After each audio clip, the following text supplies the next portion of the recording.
हाय, मैं सीमा आप सबका स्वागत करती हूँ।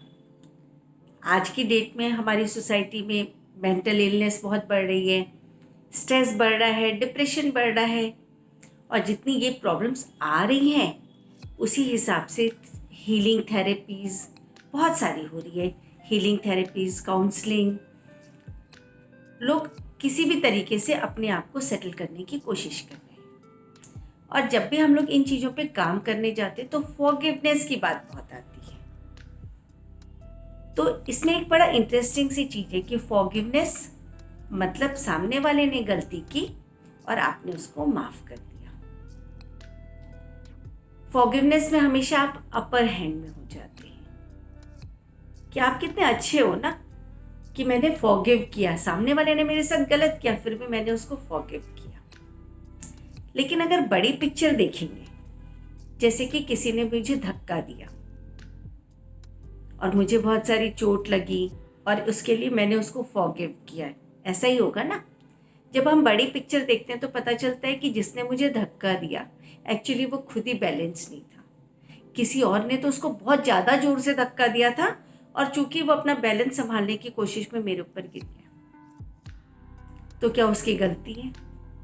तो फॉरगिवनेस से भी एक ज़्यादा अच्छी चीज़ है अंडरस्टैंडिंग। अंडरस्टैंडिंग में क्या होता है कि सामने वाले की तो गलती होती नहीं है, उसने जो भी कुछ किया वो सर्कमस्टेंसेस का शिकार होके किया। अब कोई आदमी अगर सर्कमस्टेंसेस का शिकार हो के आपके साथ गलत कर रहा है तो क्या वो गलत है? और हम भी तो करते ना कि जैसे अगर मेरे ऊपर किसी और ने चिल्लाया तो मैं अपना गुस्सा जाके किसी और के ऊपर निकाल देती हूँ।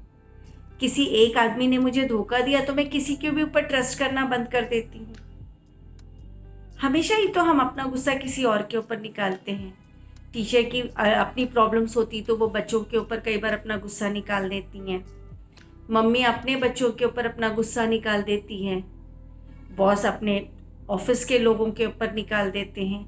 जिसको जहाँ मौका मिलता है वो उसके साथ कुछ ना कुछ गलत करने के लिए तैयार हो जाते हैं। तो क्या सामने वाला लेकिन क्या करे? उसको अपनी इमोशन संभालना नहीं आता, उसको अपनी अंडरस्टैंडिंग नहीं समझ में आती, खुद की प्रॉब्लम्स नहीं समझ में आती हैं। तो हम लोग वैसे में दूसरों के साथ गलत करते जाते हैं। लेकिन अगर हमको समझ में आ जाए कि कोई भी आदमी गलत नहीं कर रहा है, एक्चुअली हर आदमी अपनी अपनी तकलीफ़ों से या फिर अपने अपने सर्कमस्टेंसेस का शिकार हो रखा है। और जैसे ये अंडरस्टैंडिंग आ जाती है कि सामने वाले ने कुछ गलत नहीं किया तो हम एज ए जनरल उन चीज़ों को माफ़ कर पाते हैं।